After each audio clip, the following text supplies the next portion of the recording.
Hello and very good afternoon to all of you. मैं कुणाल आप सभी का हमारे लर्निंग प्लेटफॉर्म कुणाल से इंस्पायरिंग में स्वागत करता हूं। तो आज संडे है, तो आज कुछ नए विषयों को लेकर के आए हैं। आज भी हम चलिए उन विषयों को समझ लेते हैं। वैसे मुझे उम्मीद है कि आप लोगों को क्लासेस समझ में आ रही होंगी, टॉपिक्स क्लियर हो रहे होंगे, और यदि फिर भी आपको कोई डाउट है, कोई इश्यू है क्लासेस को लेकर के, तो आप ऐसी स्थिति में हमें कमेंट करके बता सकते हैं। हम उसके ऊपर फिर ट्राई करेंगे कि उसको सुधारा जा सके। चलिए आज के हमारे करंट अफेयर के जो टॉपिक्स हैं उनको जान लेते हैं। आज के हमारे टॉपिक्स रहने वाले हैं सोनिफिकेशन, दूसरा है मेडिकेन्स, और तीसरा टॉपिक है हमारा महामारी रोग संशोधन विधेयक 2020। तो तीनों ही वैसे इंपॉर्टेंट टॉपिक हैं, ठीक है। सबका संदर्भ अलग अलग सब्जेक्ट से है। जैसे कि सोनिफिकेशन नासा है, कहीं ना कहीं ये साइंस एंड टेक का मामला जाता है अपने आप में, और साइंस एंड टेक के लिए यह एक इंपॉर्टेंट क्वेश्चन कहीं बनाता है आप लोगों के लिए, तो इसलिए इसको समझेंगे। इसका दूसरा मेडिकेन्स है। मेडिकेन्स जो है हमारा ये ज्योग्राफी एनवायरमेंट संबंधित टॉपिक है, ठीक है ना। तो कहीं ना कहीं ज्योग्राफी में और एनवायरमेंट के अंदर जो क्वेश्चन आने की संभावना है वो बन जाती है यहाँ से। इसके अलावा महामारी रोग संशोधन विधेयक 2020 है, यह है हमारा पॉलिटी का एक इंपॉर्टेंट टॉपिक है। तो चलिए सबसे पहले जो हमारा टॉपिक है उसको समझ लेते हैं। पहले टॉपिक का नाम है सोनिफिकेशन, ठीक है। जो सोनिफिकेशन है इस टॉपिक का संबंध किससे है? नासा से है। नासा क्या है? नासा अमेरिका की स्पेस एजेंसी है। तो अमेरिका की स्पेस एजेंसी है, तो इसका काम क्या है? मुख्य इसका काम है स्पेस से जुड़े हुए नई नई चीजों की खोज करना, अपनी रिसर्च जो है वो स्पेस के अंदर पूरी करना। स्पेस एजेंसी का मुख्य काम यही होता है। तो जाहिर सी बात है, अगर नासा बीच में आया है, करंट अफेयर के अंदर चर्चा में चल रहा है, तो ऐसी स्थिति में हमें यह समझ जाना पहले चाहिए कि हाँ, कहीं ना कहीं अब हम स्पेस की बात करने वाले हैं। जो स्पेस से जुड़े हुए विभिन्न तत्व हैं उनको हम चर्चा में लेने वाले हैं। तो चलिए समझते हैं बात क्या है सोनिफिकेशन। देखो सोनिफिकेशन का मतलब क्या है? सोनिफिकेशन का मतलब है कि किसी भी चीज को साउंड के अंदर प्रेजेंट करना। तो नासा ने क्या करा? नासा ने अपनी एक नई दलील पेश की है, नया एक प्रावधान लेकर के आए हैं, जिसमें नासा के द्वारा यह बताया गया है कि यह अब स्पेस के डाटा को साउंड में प्रेजेंट कर सकेंगे। पहले क्या होता था? पहले जो नासा की जो चीजें हुआ करती थी, यानी स्पेस से जुड़ी हुई चीजें मानव को समझ में तो आती नहीं थी, साधारण मानव को, क्योंकि जो हम आम नागरिक हैं हम वही चीजें समझते हैं जो हमें हमारी स्पेस एजेंसीज बताती हैं।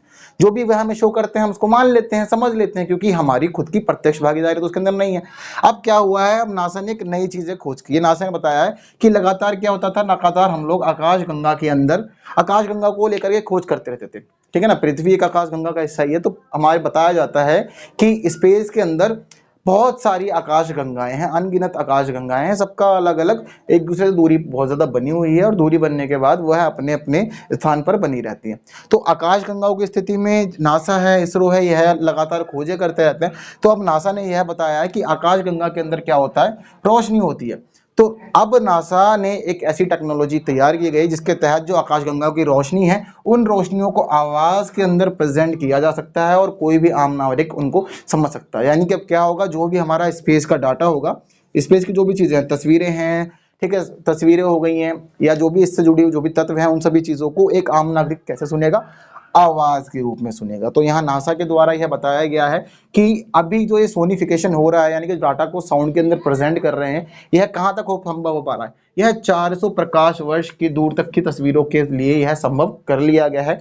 यानी कि पृथ्वी से 400 प्रकाश वर्ष दूर जो भी ग्रह होंगे, जो भी आकाशगंगा होंगी, वहां से क्या होता है? प्रकाश आता है। प्रकाश एक जगह से दूसरे स्थान पर ट्रांसफर होता है स्पेस के अंदर। तो अब नासा के द्वारा यह पहल की जा रही है कि वहां से जो प्रकाश आ रहा है, उस प्रकाश को क्या करें? उस प्रकाश की तस्वीरें इकट्ठी करें, और वहां से जो साउंड, उसको जो तस्वीरें हैं, उन तस्वीरों को, उन रोशनियों को किस में प्रेजेंट करें? आवाज में प्रेजेंट करें। कहीं ना कहीं डिपार्टमेंट से ये जो विभाग है नासा का, यह मान रहा है कि जो तस्वीरें होती हैं, जो आकाश गंगाएं होती हैं, यह प्रकाश के साथ साथ बहुत सारी आवाजें करती हैं, जो कहीं ना कहीं जो हमारे को स्पेस से जुड़ी हुई बातों को समझने में बहुत ज्यादा मदद कर सकती हैं। तो इस प्रकार से यह स्पेस को लेकर के, साइंस एंड टेक को लेकर के एक बहुत बड़ी पहल इसके द्वारा मानी जा रही है।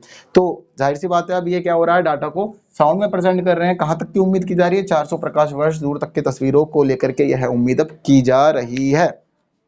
तो लेकिन ये किसके द्वारा संभव है? यानी कि इसके लिए कौन कौन से उपकरणों का प्रयोग किया जाएगा वह भी समझ लेते हैं। तो इसके लिए कुछ महत्वपूर्ण उपकरण इस्तेमाल किए जा रहे हैं, जैसे कि चंद्रा एक्सरे वेधशाला के अंदर कुछ चीजें जो हैं, वह उपकरण हैं, वह इसके लिए सहयोगी माने जा रहे हैं, और माना जा रहा है कि इनके द्वारा इसको संभव किया जा सकेगा। इसके द्वारा हब्बल टेलीस्कोप है।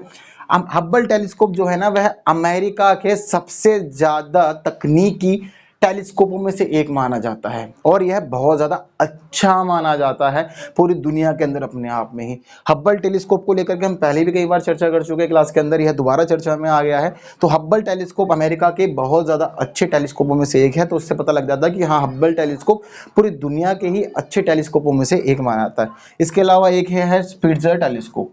तो स्पिट्जर टेलीस्कोप, और यानी कि यहाँ पता लग गया कि ये 3 जगहें हैं, एक तो यह वेधशाला है, चंद्रा एक्स-रे वेधशाला, हब्बल टेलीस्कोप और स्पिट्जर टेलीस्कोप। इन तीनों के माध्यम से ही यह उम्मीद की जा रही है कि यह जो टेस्ट है, यह जो डाटा का साउंड के अंदर सोनिफिकेशन किया जाने वाला है, यह पूरी तरह से संभव हो जाएगा, ऐसा नासा के द्वारा व्यक्त की जा रही हैं चीज़ें।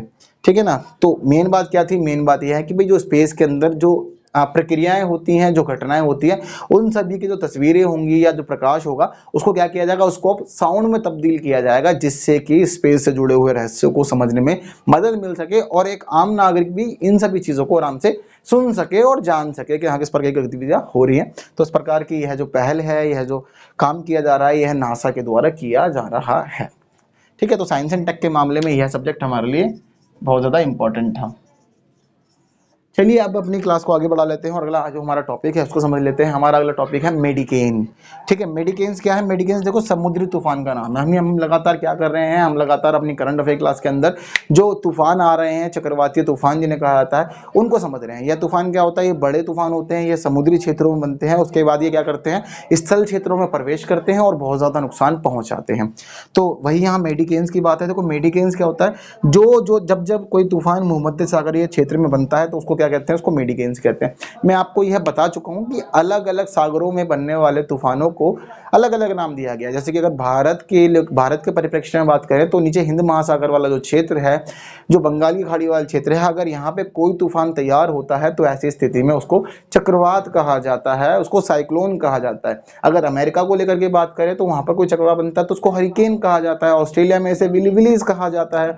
वहीं अगर अब हम बात कर रहे हैं भूमध्य सागरीय क्षेत्र की, तो भूमध्य सागरीय क्षेत्र में कोई तूफान तैयार होता है तो उस तूफान को क्या कहा जाता है? मेडिकेन। ठीक है ना। तो यह समुद्री तूफान है, यह समुद्र में तैयार होते हैं। इनको बनने के लिए एक बड़ा जल क्षेत्र चाहिए होता है, उसके बाद यह स्थल क्षेत्र में प्रवेश करते हैं और बहुत ज्यादा नुकसान पहुंचाते हैं। तो यह भूमध्य सागरीय तूफान है मेडिकेन, जिसकी बात हम आज की क्लास में कर रहे हैं। तो इसके बारे में बताया जा रहा है कि वैज्ञानिकों ने यह बताया है कि इसकी जो फ्रीक्वेंसी है ना, इसकी फ्रीक्वेंसी अब लगातार बढ़ती जा रही है और पहले से बहुत ज़्यादा यह तूफान अधिक फ्रीक्वेंट हो गए हैं। यानी कि पहले यह तूफान जिस अवस्था में थे, यह उससे भी ज़्यादा खतरनाक लगातार होते जा रहे हैं। इस प्रकार की एक जो विचार है, यह विचार वैज्ञानिकों के द्वारा व्यक्त किया गया है। ठीक है। साथ ही साथ वैज्ञानिकों ने यह भी बताया है कि ये अधिक फ्रिक्वेंट क्यों हो रहे हैं। इसके लिए जो वैज्ञानिकों ने जलवायु परिवर्तन, क्लाइमेट चेंज को बहुत ज़्यादा जिम्मेदार माना है। और साथ साथ उन्होंने यह भी बताया है कि यह जो क्लाइमेट चेंज को जिम्मेदार मान रहे हैं, यह क्लाइमेट चेंज कैसा है? यह मानव के द्वारा तैयार किया गया। यानी कि मानव आजकल अपनी दिनचर्या में, अपने जीवन में जिस प्रकार से विभिन्न उपकरणों का अपने जीवन के अंदर नई नई जीवन शैली जो अपना रहे हैं, उसकी वजह से क्या हो रहा है? बहुत ज़्यादा जलवायु परिवर्तन हो रहा है, ग्लोबल वार्मिंग हो रही है। तो उसकी वजह से ही क्या हो रहा है? उसकी वजह से ही जो यह मेडिकेन्स है, भूमध्य सागरीय तूफान है, यह अब लगातार और अधिक फ्रिक्वेंट होते जा रहे हैं। यह जितने ज़्यादा फ्रिक्वेंट होंगे उतने ज़्यादा ही तबाही है मचाएंगे अलग अलग क्षेत्रों में जाकर के। तो यह विचार जो है, यह वैज्ञानिकों के द्वारा व्यक्त किया गया है और इसीलिए यह जो टॉपिक है, यह चर्चा में आया है। वैज्ञानिकों ने हाल ही में यह विचारधारा व्यक्त की थी कि भाई ये जो तूफान है मेडिकेन, यह अधिक फ्रिक्वेंट होते जा रहे हैं, इसी वजह से यह चर्चा में आया। तो हमारे लिए ज़रूरी हो गया कि हम इसको समझ लेते हैं। ठीक है ना। तो मेडिकेन्स की बात है। तूफानों को हम पहले भी समझ चुके हैं, हमने पता कर लिया था, जान भी लिया था कि किस प्रकार से बनते हैं और किस दिशा में गति करते हैं, इनकी स्पीड क्या होती है, यह भी चर्चा हम कर चुके हैं। उसके लिए आप हमारी पुरानी जो वीडियो है हरिकेन नाना को लेकर के है, वो आप देख सकते हैं। और इसके बारे में और जो समझते हैं, हमने जान लिया कि हाँ क्या बात हो रही है, अधिक फ्रीक्वेंट हो रहे हैं, क्यों हो रहे हैं? मानव द्वारा प्रेरित किए जा रहे हैं, जलवायु परिवर्तन के द्वारा। ठीक है। वैज्ञानिकों ने साथ ही साथ यह भी बताया है कि जो ये मेडिकेन्स होते हैं ना, यह मेडिकेन्स साल में 1 से 2 बार आते हैं। यानी कि लगभग उम्मीद होती है कि कम से कम 1 बार और उससे ज़्यादा 2 बार यह साल में आएंगे ज़रूर। उसका क्षेत्र क्या है? बनने का क्षेत्र है इनका भूमध्य सागर। ठीक है। साथ ही साथ वैज्ञानिकों ने एक नई चीज़ और बताई है। वैज्ञानिकों ने यहाँ पे यह बताया है कि पहले यह जो मेडिकेन्स हुआ करते थे ना, यह केवल भूमध्य सागरीय क्षेत्रों में ही बना करते थे। लेकिन अब इन्होंने क्या करा? इन्होंने अपनी प्रकृति और ज़्यादा बदल ली है। पहले यह भूमध्य सागरीय क्षेत्र में 1 से 2 बार बना करते थे, लेकिन अब यह भूमध्य सागरीय क्षेत्र में बनने के साथ साथ ही काला सागर में भी दिख रहे हैं। अब यहाँ पता लग रहा है कि यह जो तूफान है यह काला सागर के ऊपर भी बन रहे हैं, जो कहीं ना कहीं खतरे की निशानी है और इससे और ज्यादा तबाही और नुकसान पहुंचेगा। तो यह सभी जो बातें थी, यह बातें मेडिकेन तूफान से जुड़ी हुई महत्वपूर्ण बातें थी। ध्यान रखने वाली बात यहाँ पे जरूरी यह है कि यह अमूमन कहाँ बनते हैं, इनके लिए नए क्षेत्र निर्धारित हो गया है। ठीक है, तो वैज्ञानिकों ने क्या बताया, वैज्ञानिकों ने बताया है कि भाई ये और अधिक फ्रिक्वेंट हो रहे हैं जलवायु परिवर्तन के द्वारा। जलवायु परिवर्तन किसकी वजह से हो रही है, मानवों के द्वारा प्रेरित की जा रही है, तब यह जलवायु परिवर्तन हो रहा है। ठीक है, आई होप आपको ये दोनों टॉपिक बहुत अच्छे से क्लियर हुए होंगे। अब तक हम सोनिफिकेशन और मेडिकेन तूफान को लेकर के बात कर चुके हैं। अपना रुख हमारे अगले टॉपिक की ओर कर लेते हैं। हमारा अगला टॉपिक है महामारी रोग संशोधन विधेयक 2020।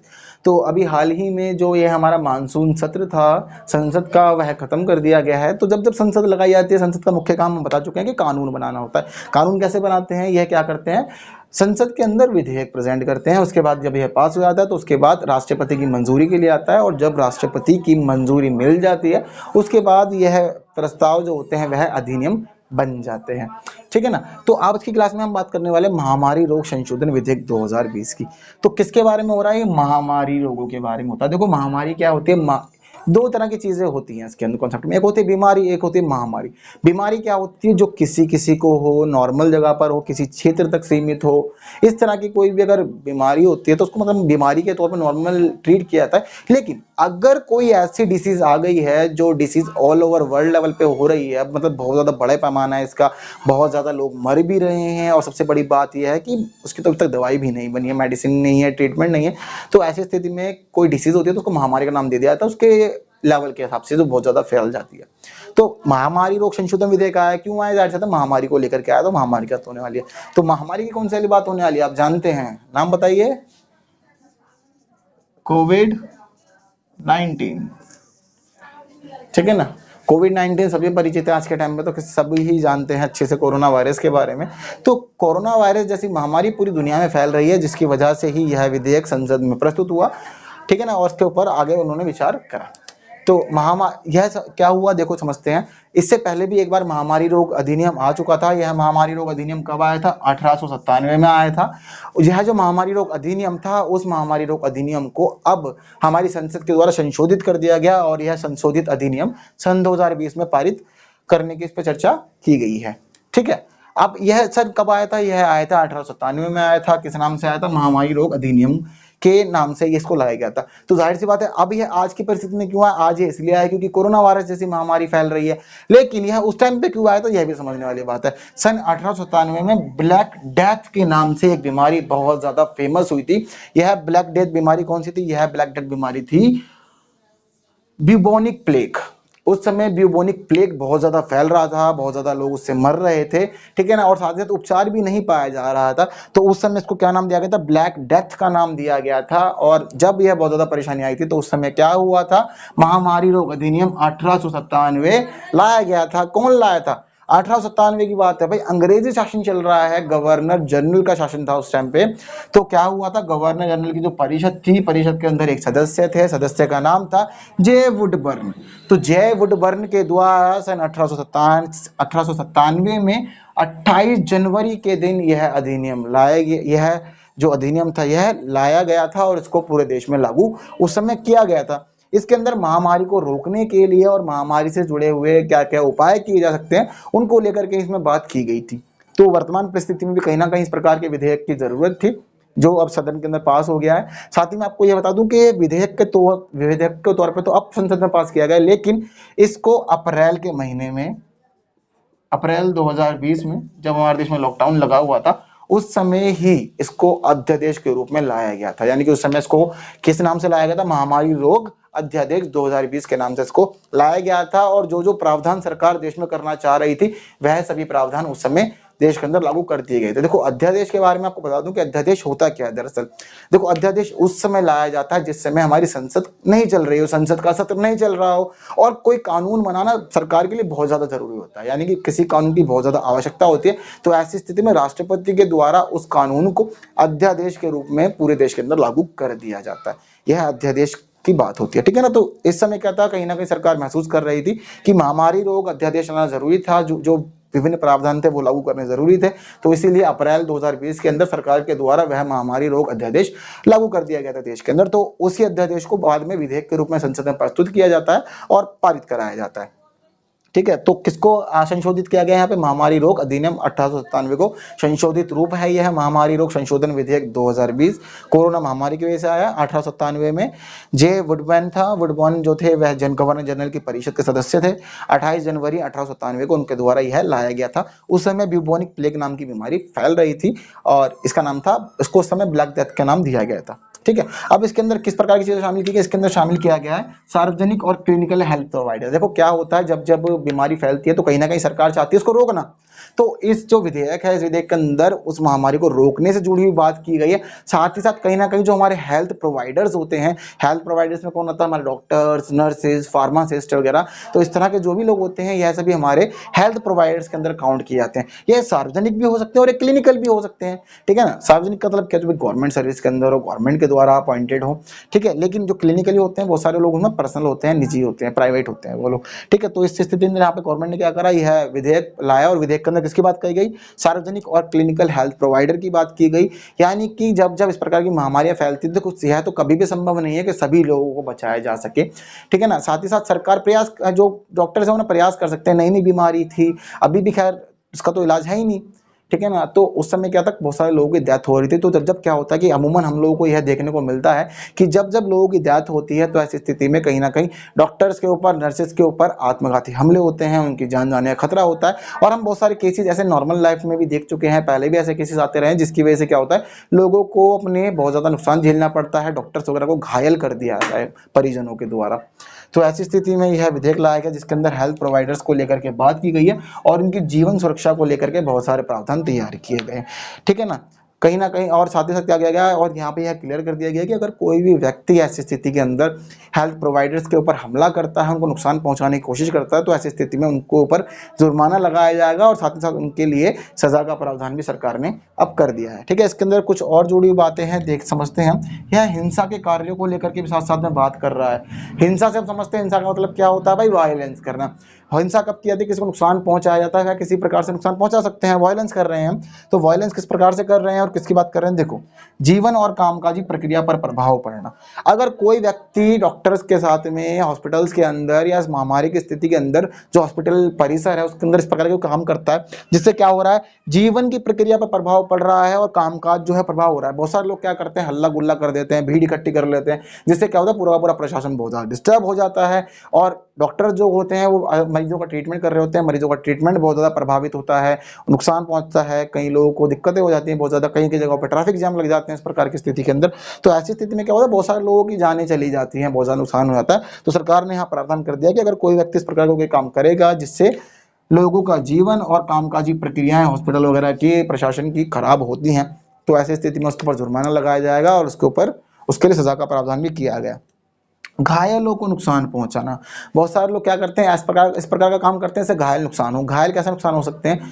हॉस्पिटल में जो पेशेंट वगैरह हैं वह सभी ऑलरेडी घायल हैं, ठीक है, परेशान है, तो इस प्रकार की गतिविधियां होती हैं, बहुत सारे लोग हॉस्पिटलों में घुस जाते हैं, ठीक है ना, मारपीट करते हैं। तो ऐसी स्थिति में घायलों को नुकसान पहुंचता है, इससे पूरा पूरा प्रशासन डिस्टर्ब हो जाता है। तो उस प्रकार कोई भी काम करेगा तो वह काम भी हिंसा के कार्यों में ही गिना जाएगा। इसके अलावा हेल्थ केयर कर्मियों की संपत्ति दस्तावेज को नुकसान पहुंचाना, मैं बता चुका हूं क्या होता है। बहुत सारे लोग ऐसी स्थिति के अंदर हेल्थ केयर जो हमारे वर्कर्स होते हैं उनको नुकसान पहुंचाते हैं, उनका मारपीट करते हैं, जिनसे बहुत ज़्यादा नुकसान होता है और उनकी जान पे खतरा भी आ जाता है। तो अगर कोई ऐसा काम करेगा तो उस काम को भी हिंसा के कार्य में गिना जाएगा, जिसके तहत उस व्यक्ति के लिए सजा का प्रावधान यहाँ अब इस अधिनियम के अंदर कर दिया गया है, इस विधेयक के अंदर कर दिया गया है। तो वैसे मुझे उम्मीद है कि हाँ, आज का यह जो टॉपिक था यह है इतना ही था विधेयक वाला। इसमें हमने सभी जो महत्वपूर्ण बातें थी इस महामारी रोग संशोधन विधेयक की वह हमने क्लियर कर लिया, समझ लिया। तो आज की क्लास के अंदर हमने 3 इंपॉर्टेंट टॉपिक समझे हैं। तीनों इंपॉर्टेंट टॉपिक का नाम है सोनिफिकेशन जो नासा संबंधित था, मेडिकेन्स जो तूफान था भूमध्य सागरीय, और इसके बाद महामारी रोग संशोधन विधेयक 2020। तो वैसे मुझे उम्मीद है कि हाँ, आप लोगों को यह तीनों ही टॉपिक बहुत अच्छे से क्लियर हो गए होंगे और आने वाली परीक्षाओं में यदि कोई प्रश्न आता है तो आप बहुत अच्छे से उसको हल कर लेंगे। बाकी इस प्रकार की वीडियोस देखने के लिए हमारे चैनल पे बने रहिए, वीडियोस को लाइक करें, बाकी लोगों तक शेयर करें, चैनल सब्सक्राइब नहीं किया है तो सब्सक्राइब कर दीजिए। फिर मिलते हैं अगली क्लास में कुछ अलग अलग और नए टॉपिक्स के साथ। Thank you so much for watching this.